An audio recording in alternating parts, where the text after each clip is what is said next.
Fakta bahwa pada saat yang sama Washington telah menekan UE untuk menyerah pada minyak Rusia, dan pasokan minyak mentah Rusia ke AS hampir 2 kali lipat meskipun ada klaim Washington, sekutu utama Putin menunjukkan. AS telah mengungkapkan kemunafikan dengan mengumumkan larangan minyak Rusia, sambil terus membelinya dalam jumlah besar, Vyacheslav Volodin, pembicara Duma Negara Rusia mengatakan. Washington mengklaim telah bergerak untuk membatasi semua impor minyak mentah Rusia, beberapa produk minyak bumi, gas alam cair, dan batu bara pada awal Maret sebagai bagian dari sanksi yang dijatuhkan pada Moskow atas konflik di Ukraina.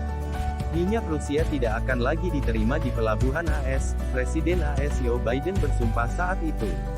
Tetapi pernyataan itu tidak didukung oleh tindakan, Volodin menunjukkan dalam sebuah posting Telegram pada hari Rabu. Data dari Departemen Energi AS menunjukkan bahwa pengiriman minyak dari Rusia hampir 2 kali lipat pada Maret dibandingkan Februari, masing-masing dari 2.325 menjadi 4.218 juta barel, tulis Ketua Parlemen. Terlepas dari larangan yang diumumkan, negara kita telah naik dari peringkat ke-9 ke peringkat ke-6 dalam peringkat pemasok minyak terbesar ke AS, tambahnya.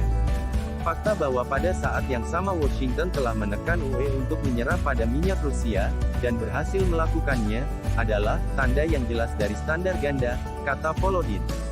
Sekarang biarkan politisi dan birokrat Eropa menjelaskannya kepada warganya, mengapa mereka harus mentolerir kenaikan harga Biden, tulisnya. Komentar itu mengacu pada upaya Joe Biden untuk menghubungkan inflasi yang tinggi, melonjaknya harga gas dan makanan dengan serangan Rusia di Ukraina, menyebutnya sebagai kenaikan harga Putin. Setelah berminggu-minggu berdebat, UE menyetujui sanksi putaran ke-6 terhadap Moskow pada akhir Mei, yang antara lain termasuk larangan minyak Rusia.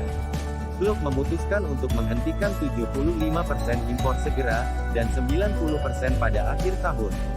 Namun, Hongaria dan beberapa negara lain diberikan pengabaian karena ketidakmampuan ekonomi mereka untuk mengatasi tanpa pasokan Rusia. Pekan lalu, Biden menyarankan agar AS bahkan dapat mencoba membeli beberapa minyak Rusia setelah embargo Eropa mungkin menurunkan harganya. Ada banyak pertimbangan yang terjadi tentang apa yang dapat dilakukan bahkan untuk membeli minyak tetapi dengan harga yang terbatas, kata Presiden AS ketika ditanya tentang bagaimana dia berencana untuk menangani rekor harga gas. Akan ada kebutuhan besar bagi Rusia untuk menjualnya, dan itu akan dijual dengan harga yang jauh lebih rendah daripada yang dihasilkan pasar sekarang, jelasnya. Namun, Rusia meragukan rencana Biden, dengan juru bicara Kremlin Dmitry Peskov bersikeras bahwa negara itu tidak akan menjual minyaknya tanpa keuntungan.